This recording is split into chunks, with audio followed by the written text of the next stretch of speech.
Good evening बच्चे लोगों, कैसे हैं आप सब लोग। बहुत बहुत स्वागत आप सभी लोगों का एकाग्रता सीए पर। मैं आपका दोस्त जयेश भंडारी। बच्चे लोगों, हम लोग मॉडल टेस्ट पेपर पे बात कर रहे थे ऑडिट के, और उसमें भी खास करके हमारी बात चल रही थी एमसीक्यू वाले पोर्शन पे। और टोटल 8 मॉडल टेस्ट पेपर है, और जिसमें से आज आखिरी वाला मॉडल टेस्ट पेपर हम लोग यहाँ पे मिलकर के सॉल्व करने वाले हैं। ठीक है, 7 हम लोग सॉल्व कर चुके हैं भाई एमसीक्यू वाला पोर्शन, और इसके बाद में इसके डिटेल वाले पोर्शन पर आप लोगों से बात करना स्टार्ट कर दूंगा बराबर से। तो सब लोग बढ़िया तरीके से आज के इस लेक्चर को देखने वाले हैं। हम लोग क्वेश्चन डिस्कस करेंगे, देन उसके सारे सॉल्यूशंस पर बात करने वाले हैं। ठीक है, चलिए जी, तो हमारी बात स्टार्ट करते हैं भाई हम लोग एकदम फटाफट से। और ये हमारे पास में आ गया हमारा मॉडल टेस्ट पेपर नंबर 8, यानी हमारा लास्ट वाला पोर्शन। चलिए जी, तो पहला केस सिनेरियो अपने सामने है। Renu and associates have been appointed as an auditor for Kailash Limited, a manufacturing industry for the financial year 23-24. Okay. During the audit, one of the engagement partners, CA Renu, notices significant increase in raw material consumption in comparison to previous year. Despite a decrease in production volume, this raised concern, instigating a detailed review of the vendor supplying these raw material. Upon inquiry, management explained that the company has transaction a new vendor, company जो है वो नए vendor के साथ में transaction कर रही है, offering premium material to improve their product quality. ठीक है भाई। Additionally, CA Renu observed that several credit note were issued after the end of the accounting period. भाई साहब, कुछ तो पंगा है दया, कुछ तो गड़बड़ है। During the verification of immovable property, she discovered that Kailash Limited has pledged one of commercial property as security for a bank loan. However, the company did not possess the original title deed for that property. ठीक है भाई, ये भी समझ आया। Then further, CA Renu conducted a stock audit of a borrower availing a cash credit facility of 100 lakh from a bank branch. Cash credit facility was secured against the paid stock and debtors up to 90 days with a margin of 25%. Stock है हमारा 40% का margin. Drawing power calculate करने का एक question हो गई होगा बच्चे लोगों। She observe that drawing power इन्होंने जो कैलकुलेट किया है वो 82.50 लाख है, was incorrect based on the following information। अपने को यहाँ पे दे रखी है, पक्का कैलकुलेट करने को बोलेंगे बच्चों। CA Renu also served as the auditor of Multiplex Cinema. During the audit, Madhu and article trainee identified discrepancies between ticket sale and recorded revenue. She also noted that certain complimentary tickets जो है वो उनका properly accounting नहीं हुआ है। ये अपने से क्वेश्चन के अंदर पूछा है बच्चों, मतलब ये क्वेश्चन का अपना डिटेल है। आइए अपन चलते हैं क्वेश्चंस की तरफ। बढ़िया क्वेश्चन। सबसे पहला आया, what audit procedure should auditor perform to check ownership of the commercial property discuss in the scenario. अब इन जनरल अगर अपन सोचे बच्चों, अगर टाइटल डीड हमने प्लेज करी है तो जिसके पास प्लेज करी है भाई उससे पूछ लो, कंफर्मेशन ले लो, है ना, ऐसा कुछ। The auditor should request management to obtain confirmation from the bank for holding original title deed of pledge immovable property are held as a security. ये ठीक लग रहा है मुझे तो। Auditor can obtain a list of immovable property from management along with management representation. नहीं भाई, third party का इसमें बेस्ट है। If auditor unable to verify the original title deed of the pledge property, they may need to qualify audit report. लेकिन पहले ऐसा होने तो दो ना भाई, पहले तो अपना को तो पूछा प्रोसीजर क्या है। Auditor can assume ownership of immovable property without obtaining, ना मुन्ना ना, ये तो बिल्कुल ही नहीं होगा। तो बच्चे लोगों, ऑप्शन नंबर ए हमारा दी बेस्ट ऑप्शन अपने को साफ लग रहा है भाई। हमको मैनेजमेंट को बोलना चाहिए कि बैंक से आप हमको कंफर्मेशन लेकर के दे दो, हमारा काम हो जाएगा। बराबर सिंपल है, तो A number option is correct. Second number पे आए बच्चों, which assertion is the auditor evaluating while verifying the existence of vendor the actual receipt of goods और raw material by the company. हम जो एक्चुअल चीज देखना चाह रहे हैं कि सच में हुआ है कि नहीं हुआ है बच्चे लोगों, ये इन्होंने जो एक्चुअल रिसिप्ट वर्ड यूज कर लिया ना भाई, इसी में आंसर दे रखा है बच्चे लोगों।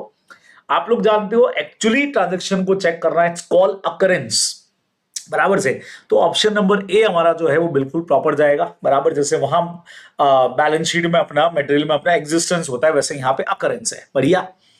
What could be the possible reason for issuing credit note after the end of the accounting period as mentioned in the above case बच्चों।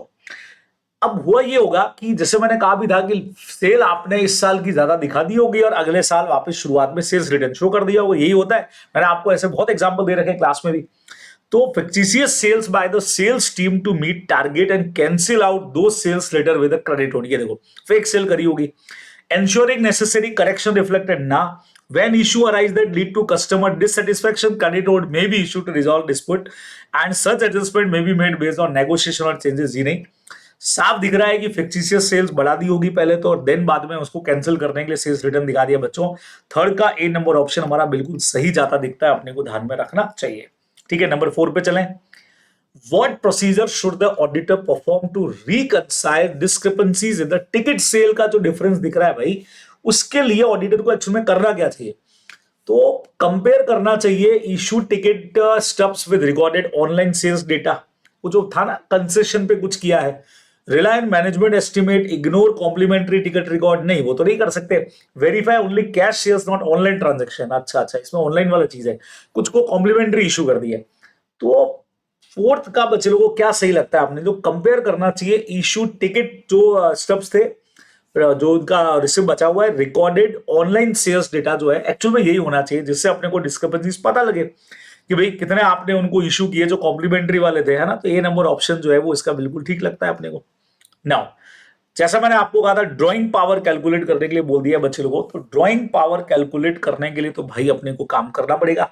बराबर से आओ देखते हैं इन्होंने कितना कैलकुलेट किया, 82.50. तो आइए करना है तो करना ही पड़ेगा भाई.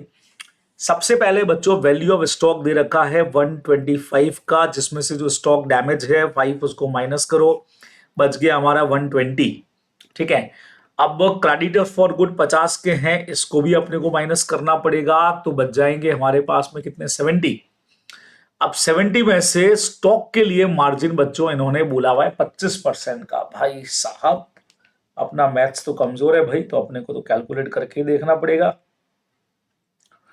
70 का 25% आया बच्चों 17.5. अगर इसको उड़ा दिया जाए 70 में से हमने माइनस कर दिया 17.5, तो ये तो दिखता है 52.5. ओके, ये तो स्टॉक का दिख रहा है. स्टॉक का ही लेना था ना. हाँ, डेटर्स हैं बच्चों 50 के, उसमें से 10 हमारे 90 डेज से ऊपर चले गए हैं, तो पीछे बचे 40. 40 पे 40% का मार्जिन रखना है, तो ये तो 16 हो गए बराबर. तो अब हमारे पास में कितने बच गए बच्चों, 26 ही बचे ना भाई, बराबर है 52 प्लस, अगर 52 में 52.5 प्लस हमने कर दिया 26, 78.5 का कोई ऑप्शन है क्या भाई? या मैंने कुछ गलत किया है? अरे कहाँ गया भाई, 78.5 का तो कोई ऑप्शन नहीं है. मींस मेरा ही कैलकुलेशन मिस्टेक कुछ तो हुआ है. आओ बच्चों ये वाला वापस चेक करते हैं, कुछ तो कैलकुलेशन मिस्टेक है इसका मतलब. देखिए इन्होंने बोला है, पहले लिया हमने 125 वैल्यू ऑफ स्टॉक, उसमें से डैमेज वाले माइनस कर दिए 120 में से माइनस करने हैं 50, तो 70 इज करेक्ट. 70 पे मार्जिन अपने को जो रखना है स्टॉक पे, इन्होंने 25% का ही बोला है, तो 25% रख दिया भाई 17.5. 70 में से 17.5 लेस किए तो 52.5 करेक्ट. मतलब यहां कुछ गलती हुई है मुझसे लगता है. 40 माइनस 16 जब भी, अरे रे 16 था ना भाई, ओहो ये डायरेक्ट 6 ही लिख दिया मैंने यहाँ पे. 10 में से 6 गए, 4 लिखना था भाई साहब. ये देखो आप गड़बड़ी इसको कहते हैं. चलिए जी 24 हमने ऐड कर दिया, 2 कम हो गए, 76.5 इज करेक्ट आंसर. यार ऐसी गलतियां भी कभी कभी हो जाती है जल्दबाजी में. 10 में से 6 4 करना था, 3 में से 1 गए, 2 कर देना चाहिए था मुझे, जल्दबाजी में गलती हो गई. चलिए अच्छा है ऐसा कोई ऑप्शन भी नहीं दे रखा था, वापस चेक कर लिया. 76.5 इज करेक्ट आंसर भाई. ये अपना सीधा सा पोर्शन था. कहाँ गया भाई क्वेश्चन, ये देखो बच्चे लोगों, तो ना करेक्ट आंसर इज 76.5 होना चाहिए जैसा इन्होंने कहा था. तो ये अपना केस सिनेरियो नंबर बच्चों 1 जो है, बढ़िया क्वेश्चन था, यहां आकर के कंप्लीट हो गया. चलिए जी सेकंड पे चलते हैं बच्चों. अब केस सिनेरियो नंबर 2 कहता है CA Neel has accepted offer of appointment of auditor of an entity as business carried on by entities new to him. he wants to gain an understanding about the entity and its environment including its internal control. ठीक है भाई. In this regard, he has performed procedure to obtain audit evidences about design and implementation of control. He has performed various procedure, inquiry, inspection, observation. He wants reasonable assurance that accounting system adequate है, all accounting information जो है वो आपने record किया है, सब कुछ proper है. Further during the course of audit कुछ चीजें उसको नोटिस हुई. यानी मुझे लगता है इन्हीं पे कहीं क्वेश्चन नहीं पूछ रहे हो बच्चे लोगों. आओ सीधा क्वेश्चन पे चलते हैं एक बार. Based on the above the following question 6 का आंसर देखते हैं, फिर ऊपर जरूरत पड़ेगी तो अपन करेंगे कि कहां अपने को क्वेश्चन की जरूरत पड़ रही है. The auditor has performed procedure to obtain audit evidences about design and implementation of control. आपने देखा. Which of the following procedure is more reliable to obtain audit evidences relating to application of a control? अब application of control के लिए पहला है observe करो, दूसरा खुद इंस्पेक्ट करो, तीसरा इंक्वायरी करो या स्टडी करो डिजाइन ऑफ कंट्रोल की. वो जो इंटरनल कंट्रोल सिस्टम के लिए बेस्ट तरीका तो यह है कि आप देख ही सकते हो उसको कि कैसे कंट्रोल कैसे काम हो रहा है. तो ऑब्जर्वेशन इज एब्सोल्युटली बेस्ट. तो हमारा ए नंबर ऑप्शन इसमें जो है वो करेक्ट होता है. नेक्स्ट क्या कहता है बच्चों लोगों, देखो. Examination and evaluation of internal control is indispensable for C. Neil. It provide him necessary comfort relating to completeness of accounting information. However, review of internal control of entity will not enable him to know. Internal control वाली चीजों को देखने से आपको क्या पता नहीं लगेगा वो इन्होंने दिया. अच्छा कुछ क्वेश्चन पूछे थे क्या इन्होंने? नहीं, इनमें से तो कोई क्वेश्चन यहाँ अपने को दिख नहीं रहा है, ऊपर वाले से ही कनेक्टेड है बच्चों. देखो इंटरनल कंट्रोल को चेक करेंगे तो अपने को वेदर एरर्स और fraud likely to be located पता लग जाएगा. इंटरनल ऑडिट डिपार्टमेंट ऑपरेट कर रहा है कि नहीं कर रहा है. ओपिनियन का मॉडिफिकेशन ना ना ना ये खाली इंटरनल कंट्रोल से थोड़ी पता लगेगा. एडमिनिस्ट्रेटिव कंट्रोल पता लग जाएगा. C number option is absolutely correct बच्चों. अभी अपने को टेस्ट ऑफ डिटेल भी लगाना पड़ेगा भाई. रिपोर्ट मॉडिफाई करनी या नहीं करनी तो बहुत बात की चीज हो गई. ये सिर्फ टेस्ट ऑफ इंटरनल या रिव्यू ऑफ इंटरनल कंट्रोल देखने से नहीं पता लगेगा कि अपने को बच्चों ध्यान में रखना चाहिए था. ठीक है, बराबर है, सिंपल बात हमारी हो गई. नेक्स्ट पे चले. नेक्स्ट कहता है as regard weakness identify by the auditor in control system which of the following represent significant deficiencies in internal control. ये कह रहा है as regard weaknesses identify by the auditor in control system which of the following representation significant deficiencies in internal control. Represent क्या चीज represent कर रही है? 8th question आपने से पूछा है बच्चे लोगों इन्होंने. As regard weakness. अच्छा ये वाला ओके ओके ओके ये वाला क्वेश्चन इसी से कनेक्टेड है. देखो or he noticed that as required by the management bank reconciliation is required to be performed monthly, the same not carried out on a stipulated due to time control. Entity has a system of procuring raw material supply on the basis of valid purchase order issued by the entity. Purchase order are not number, purchase order sequence में नहीं है. Wages sheet are not verified by responsible officer. Staff of the entity is responsible for bringing cash from the centers is nearly areas of entity premises from where it is deposited with entity's bank account. Concern officer जो है वो cash in transit पे ध्यान नहीं दे रहा. मतलब ये सारी चीजें उसने नोटिस करी हैं. तो ओके, तो हमसे क्वेश्चन क्या पूछा है भाई? As regard weaknesses identify which of the following represent, इनमें से कौन सा डेफिशिएंसी है? Not performing bank reconciliation timely and not verifying wages sheet by responsible official only. ये तो ठीक लग रहा है. Not performing bank reconciliation timely and lack of proper sequence in purchase order only. Okay, देखते हैं भाई क्या होना चाहिए. Not performing bank reconciliation पहला वाला, lack of proper purchase order, wages sheet में भी गड़बड़ है और वो कैश इन ट्रांजिट वाली भी सारी गड़बड़ थे बच्चों. चारों ही मैं ढूंढ रहा काम है, चारों ही गड़बड़ है बच्चों. सी नंबर ऑप्शन 8 का इज परफेक्टली करेक्ट, क्योंकि जितने अपन ने चारों पॉइंट पढ़े सब में ही कुछ ना कुछ गड़बड़ है ना ऐसा. Now, which of the following is most appropriate regarding auditor responsibility in accordance with SA 265? 265 जिसमें अपन कम्युनिकेट करते हैं TCWG वाला पॉइंट है अपना, बराबर. तो इनमें से कौन सा सबसे प्रॉपर है जहां TCWG को अपन डेफिशिएंसीज वगैरह बता रहे हैं?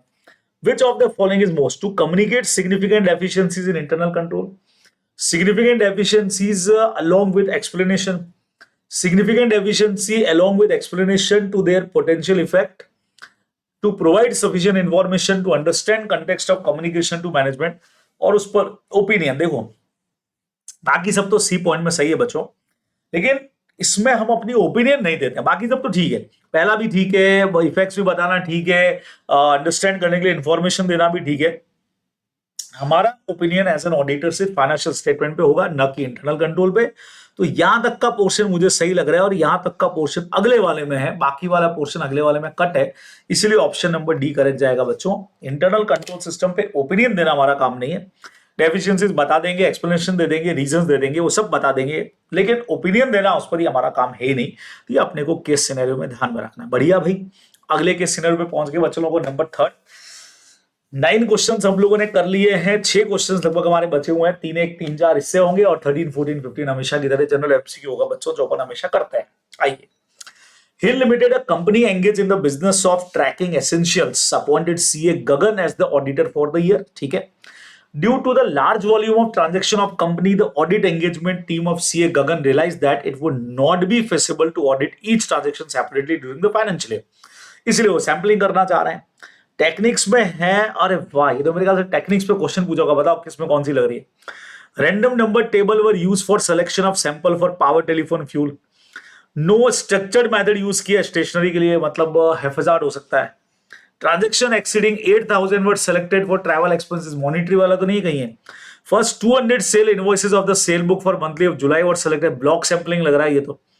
Mr. Khush, one of the team member, compared the salary expenses incurred by the company during the current year with the previous year, like analytical procedure. He noticed a significant percentage increase हुए। This unusual increase raised doubt in his mind. He decided to compare such an increase in salary with the increase in the number of employees. से हम check करेंगे कितना हुआ है। The company having warehouse at 2 locations, Gagan is planning to attend the physical inventory count process. Inventory include finished goods such tracking jackets, bags, shoes, and raw material like leather, cloth, chemical. Some of the inventories held by third party also. बढ़िया point है बच्चों को। तो 10th में हमको क्या बोला है, ओहो, विच ऑफ द सैम्पलिंग टेक्निक बच्चे लोगों इन्होंने पूछ लिया है, were used in the following transaction. तो पहले वाले में मैंने आपको कहा था रैंडम सैम्पलिंग काम करता है, ओके। सेकंड वाले में वो जो स्टेशनरी वाला अपन ने पढ़ा था, सेकंड वाला, उसमें इन्होंने क्या किया था, क्या बताया था मैंने आपको, कोई स्ट्रक्चर टेक्निक नहीं है, मतलब ये सेकंड वाला हेफाजात सैम्पलिंग का पार्ट होना चाहिए। ट्रैवलिंग एक्सपेंसेस में इन्होंने अमाउंट लिया था मेरे ख्याल से ना, इतने से ऊपर के हम चेक करेंगे मॉनिटरी, और लास्ट वाले में इन लोगों ने वो ब्लॉक्स बनाए थे, तो ब्लॉक सैम्पलिंग। तो ये जहां दिख जाए वो सही है भाई। सबसे पहले आर कहां दिख रहा है बच्चे लोगों, इन 3 में दिख रहा है, तो ये तो उड़ाओ पहले। आर के बाद एच एच एच, तो ये भी खत्म हुआ। 2 में एच अभी भी दिख रहा है, तीसरे में बच्चों एम है, वो दोनों भी दिख रहे हैं, और लास्ट वाले के अंदर जाकर के मॉनिटरी यूनिट सैम्पलिंग, तो ठीक है। लास्ट वाला हमारा ब्लॉक सैम्पलिंग का पार्ट है, ये सिस्टमेटिक कह रहा है, ये ब्लॉक कह रहा है। सी ऑप्शन इस बच्चों 10th का एकदम करेक्ट चला जाएगा, कि अपने को ध्यान में रखना। अच्छा क्वेश्चन है यार, मस्त क्वेश्चन है ये तो। नाउ अब जो कंपेयर करना चाह रहे हो यार, सब्सटेंटिव एनालिटिकल प्रोसीजर पता ही है अपने को, तो वो जो कंपैरिजन करना चाह रहे हो, तो substantive analytical procedure number D is absolutely correct. Now 12 वाला क्वेश्चन क्या कहता है भाई, यहां पे which of the following is not part of Gagan responsibility with respect to the inventory held by third parties. CA Gagan should request confirmation from a third party, ये तो part है, ठीक है, ये तो बट ऑब्वियस है। CA Gagan should perform independent valuation of inventory based on solely on the company's internal record. ना ना ना, वो कैसे करोगे, वो थर्ड पार्टी के पास है। Should request third party to allow him to physically, हाँ ये भी चलेगा। Should review the terms of agreement between the company and the third party, ताकि हम अंडरस्टैंड कर सके, ये भी चलेगा। बी ऑप्शन बच्चों इसका सबसे सही लगता है, जो इसका पार्टी नहीं है, इंडिपेंडेंट वैल्यूएशन का तो कोई सीन ही नहीं है बच्चों, डी नहीं है, बी नंबर है, ये अपने को ध्यान में रखना है। इस परफेक्ट, बढ़िया, एकदम शानदार वाला पॉइंट हो गया है, तो एकदम सही है। चलिए जी, नेक्स्ट पे आ गए अपन लोग, और अब हम पहुंच गए हैं नंबर 13 पे बच्चों लोगों। अब आप लोग ये ध्यान रखो यार, एमसीक्यू का पूरा पोर्शन अपन यहाँ पे, आप लोग देखो जितने हमारे मॉक टेस्ट पेपर्स थे, मतलब प्रीवियस ईयर क्वेश्चंस थे हमारे पीवाईक्यूज, उन सबके हमने इतने ढेरों एमसीक्यूज और केस बेस्ड एमसीक्यूज कर लिए। अब आगे के जो सेशंस आपके पास में आएंगे कल से, उनमें हम लोग क्या करेंगे, रेगुलर बेस पे बच्चे लोगों, हम उसमें बात करने वाले हैं प्रैक्टिकली हमारे मॉडल टेस्ट पेपर का जो डिटेल डिस्क्रिप्शन सॉल्यूशन होगा, उसके ऊपर हम लोग लगातार बच्चों यहाँ पे बात करने वाले हैं, ठीक है ना। तो ये बढ़िया तरीके से हमारा काम यहाँ पे होने वाला है, तो वो बिल्कुल आप लोग उन सारे लेक्चर्स को बढ़िया तरीके से अटेंड करने वाले हैं, ठीक है। चलिए जी, देन उसके बाद में हमारे पास में आया भाई नंबर 13। आइए नंबर 13 पे बात करते हैं। Which of the following is not included in an audit program normally, इनमें से कौन सा ऑडिट प्रोग्राम का पार्ट जो है वो नहीं है, ये बच्चों आपने से पूछा है। ऑडिट प्रोग्राम में चेकिंग हो गया, extent of checking, date of checking, nature क्या होगा, planning of risk. D option is correct बच्चों को। देखो ऑडिट प्रोग्राम का एक सैंपल डिजाइन अपन करता है जिसमें कितना चेकिंग करेंगे, डेट क्या रहेगी, नेचर कौन पर्सन करेगा वो भी होता है, लेकिन रिस्क असेसमेंट इसका पार्ट नहीं है। तो D number option is absolutely correct, direct answer हो गया बच्चों, ये अपने को ध्यान में रखना चाहिए था। ठीक है, नंबर 14 पे चलते हैं। Which of the following is true about engagement standard, इनमें से कौन सा ट्रू है एंगेजमेंट स्टैंडर्ड से रिलेटेड, वो अपन देखते हैं। Engagement standards ensure proper right of practitioner in course of performance of their duties। बच्चों क्या कहते हो, राइट्स बताते हैं क्या ये? नहीं यार, ऐसा कोई पॉइंट तो नहीं था। Engagement standard ensure preparation and presentation of financial, वो हमारा काम भी नहीं है।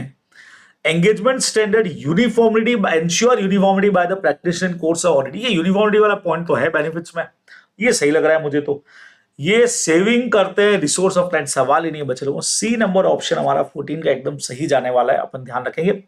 और हम लोग आगे भी लास्ट वाले में। CA Jay is conducting an audit for ABC Limited, a large client. He is informed by his client CFO that if they report certain deficiencies, the auditor firm may not consider for future engagement. Okay, intimidation threat का point तो नहीं है कहीं बच्चों में, direct धमकी तो नहीं दी जा रही है कि भाई क्लाइंट के सीएफओ ने बोल दिया कि भाई रिपोर्ट अगर सर्टेन, अगर रिपोर्ट में कुछ दिक्कत करी, तुमने कुछ भी करा तो भाई ये तुम्हारा लास्ट ऑडिट होगा, फ्यूचर ऑडिट तुमको नहीं देंगे। कौन सा थ्रेड है बच्चों? डायरेक्ट धमकी थ्रेड हो गई है, तो इंटिमिडेशन थ्रेड हमारा सीधा से पॉइंट है लास्ट चैप्टर का जो अपना क्वेश्चन है। तो यहां आकर के हमारा बच्चों एमसीक्यू वाला जो पोर्शन है वो पूरा का पूरा हो जाएगा एकदम बढ़िया तरीके से कंप्लीट। क्या कहते हो बच्चों? बढ़िया, फर्स्ट क्लास, एकदम शानदार। तो ये हमारा सारा का सारा पोर्शन था एमसीक्यू का, केस बेस एमसीक्यूज का। टोटल हमारे चैप्टर्स हम लोगों ने यहाँ पर आकर के सारे मॉडल टेस्ट पेपर बच्चों खत्म कर लिए। तो जब आप देखेंगे तो ऑडिट सूत्र के नाम से आप लोगों को रिवीजन सीरीज पूरी मिल जाएगी, जो मैं और वापस से स्टार्ट करने वाला हूँ। वन शॉट के नाम से अपन चालू करेंगे, फास्ट ट्रैक लेंगे, सुपर फास्ट रिवीजन लेंगे। ठीक है, और उसके अलावा क्वेश्चन आंसर्स तो अपन ने पीवाईक्यू, एमसीक्यू तो अपन ने भर भर के कर लिए बच्चों। जितने मॉडल टेस्ट पेपर थे, जितने पीवाईक्यूज थे, जितनी आरटीपीस थी, अपन सबके कर चुके हैं। तो अब डिटेल क्वेश्चंस के ऊपर अपने को डिस्क्रिप्टिव पे थोड़ा सा मजबूती लानी पड़ेगी। तो उसके लिए फिर मैं क्या करूंगा कि आप लोगों के लिए मैं अब 13 से है मैं लेके आ रहा हूं मॉडल टेस्ट पेपर के सॉल्यूशंस। अगेन 1 से स्टार्ट करेंगे डिस्क्रिप्टिव वाले, तो सब लोग जुड़िएगा उसमें शानदार तरीके से। ठीक है, और उनको बढ़िया तरीके से बच्चों तैयार करना। ठीक है, अच्छा उसमें आप लोगों ने एक जो मुझे कहा था सर क्वेश्चन आंसर का प्रैक्टिस कब कराओगे, उसमें आप लोग साथ में जब देखेंगे तो क्वेश्चन आंसर का प्रैक्टिस भी हो जाएगा, क्योंकि उसमें कई सारी जगह पे आपको मैं बताता जाऊंगा कि इसका आंसर ऐसे ड्राफ्ट हुआ, इसमें ये चीज होनी चाहिए थी। सेम चीज मैं लॉ के अंदर भी कर रहा हूं, बराबर। तो उससे आप लोगों को एक तगड़ा वाला बेनिफिट जो है वो मिलने वाला है बच्चों, तो उसको जरूर जरूर जरूर आप लोग अटेंड करने वाले हैं। ठीक है, चलिए जी, तो आज का सेशन यहीं पे एंड करते हैं बच्चे लोगों। Okay, bye bye, take care, मिलते हैं आप लोगों से बच्चों।